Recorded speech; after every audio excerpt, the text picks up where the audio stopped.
You're watching Business Day TV and I'm Kak Angofe. Today we are currently at the G20 Young Entrepreneurs Alliance networking event in partnership with BusinessDay TV.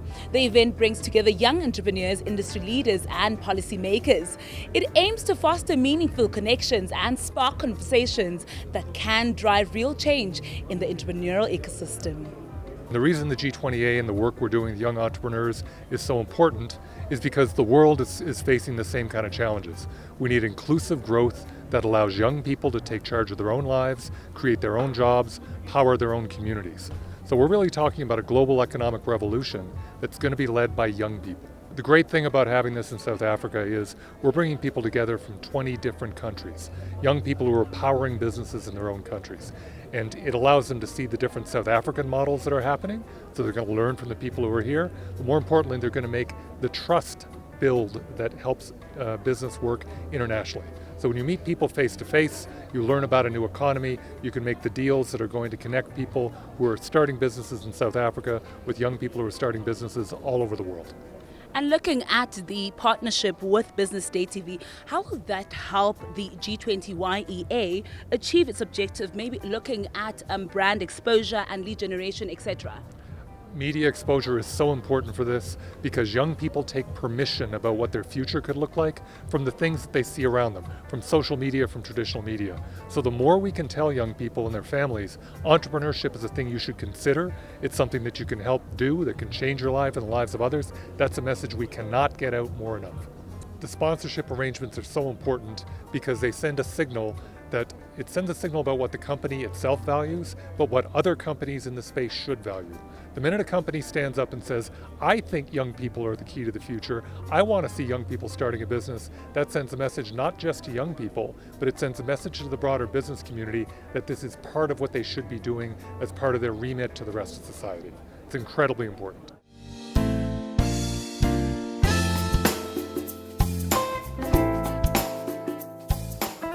What was that light bulb moment that led you to start your business, and what problems did you encounter?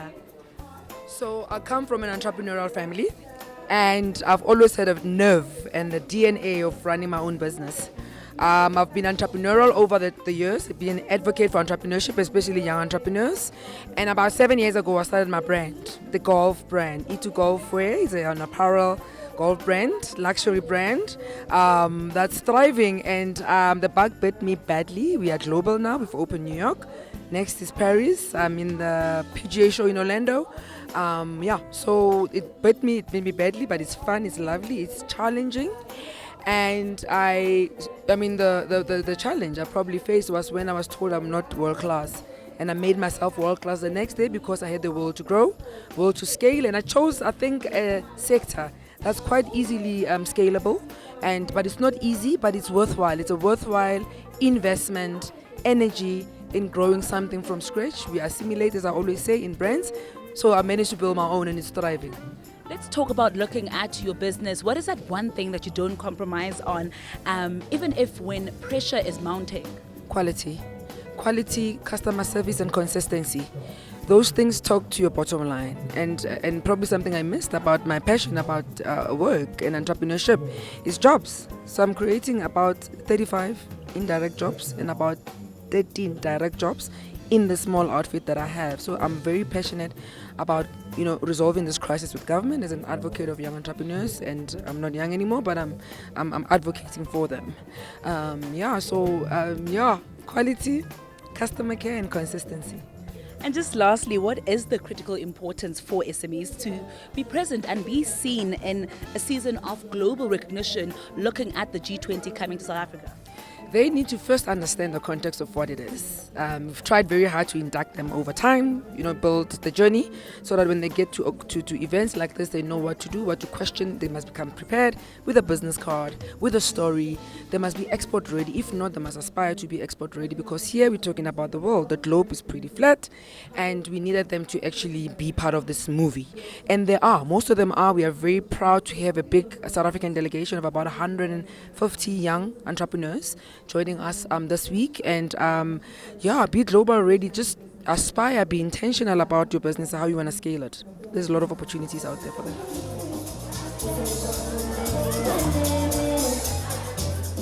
how does the G20 Young Entrepreneurs Alliance Summit align with the Gauteng's broader economic strategy? And what impact do you foresee events like this creating for local entrepreneurs? For me, I think it's very important to make sure that you learn from your peers across the globe, sharing of knowledge, benchmarking, but also partnerships in terms of businesses. Young people from South Africa may end up getting into partnership with young people in other parts of the world. They may also be able to, their products, they may become input of others in the other part of the world, and vice versa. So at the end of the day, you become a better entrepreneur if you are able to collaborate with the best across the globe.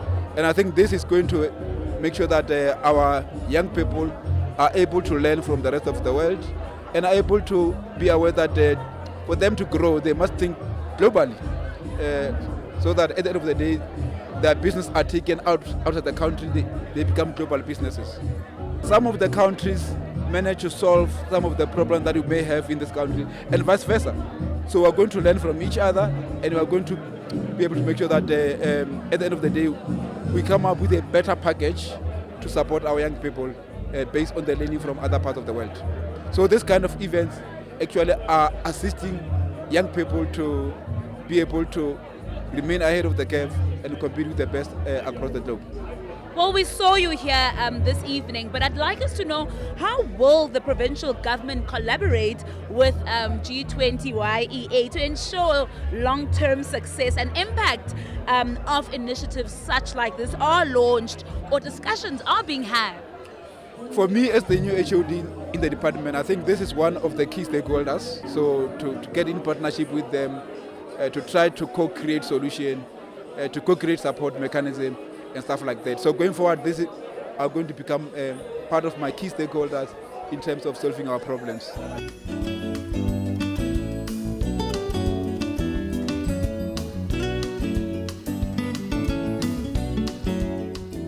How can young entrepreneurs leverage international partnerships and the G20 network to scale their businesses and access new markets? I would have to say probably one of the most valuable things I've ever done is to keep a network of entrepreneurs, whether it's in your home country or globally, because we're in a connected world now.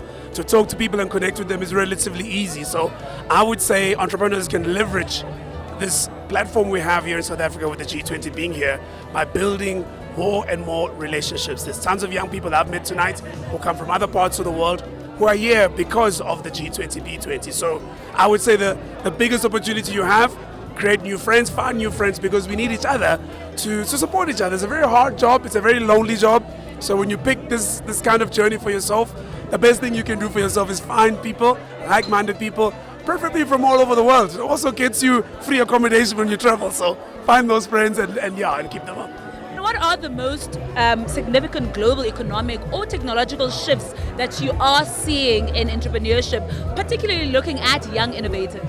Automation, artificial intelligence. I don't think there is a bigger disruption in front of us right now. We were talking in the earlier panel tonight about, a couple of years ago, everyone was saying you must be a coder, you must go and be able to build software. Well, nowadays if you can prompt everything, okay, things are built for you, and it's only going to get better. I'm not just talking about the simple LLMs that we are seeing now. It's only going to get more and more amazing, and it's gonna change so much about how we all do business, because these are about automating and even making certain manual processes more accurate. Now that is a concept you can apply in almost any industry.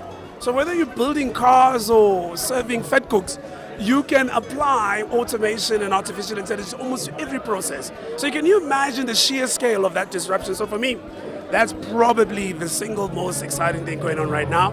And if you don't have it in your business, it's coming. So disrupt yourself before somebody comes and does it for you.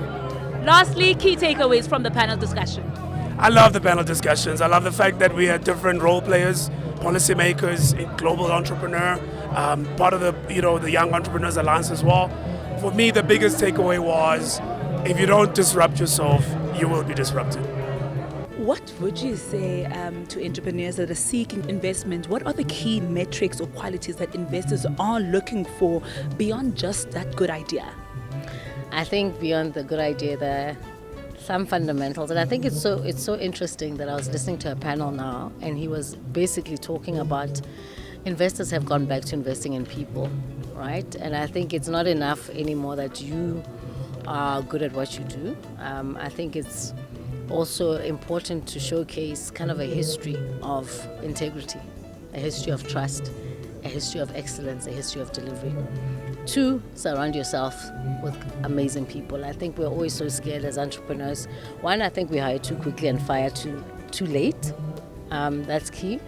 And so I think it's important that you surround yourself with the right type of dynamic and the right of people at the start, because investors do look at not just yourself, because sometimes a one-man show can be a bit difficult to kind of get into. And you don't always have to do it full-time. At the start, you can always have great consultants around you and then start to build a full-time team over time. So I think I've pivoted all the time. So I run a comms and marketing agency, and on the other side, I'm actually building a maritime business. So during COVID, I definitely had to pivot. I was thick in the in the mix of an infrastructure business that obviously was highly impacted by the COVID. And so what I did is I went back into my comms and marketing agency to really focus on that, and that allowed me to survive. From an AU perspective, how important is it for us to have events such like this? Well, I think, the most important thing is obviously AU being a member of the G20 process since last year. So because the G20 Young Entrepreneurs Alliance follows the same membership profile as the main summit, we were then also became a member last year, and I'm excited because I'm the AU Sherpa, South Africa is, and then our president is from Nigeria. So these events are critical in that we have our constituencies across 55 countries, and the key importance for this is to ensure that we get as much of a dynamic and an ecosystem representing as many African countries as possible attending the summit. So we are looking forward to our AU delegation arriving in the next few days across Francophone, Anglophone. We've got somebody from Angola arriving, even speaking, so we're really excited. And importantly, we're also excited to build a membership profile across the 54 countries because it's only the dynamism of the country, the dynamism of its youth, the youngest continent on earth.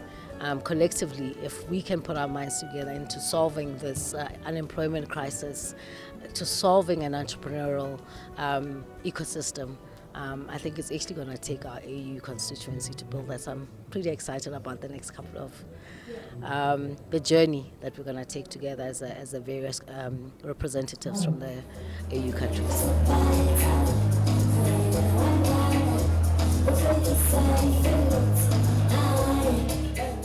Tonight's event showcased both opportunities and challenges entrepreneurs encounter, including issues like funding, market access, and navigating regulations, while also providing a platform for practical discussions and potential solutions. That's it from me, Kak Angofe. Until next time, goodbye.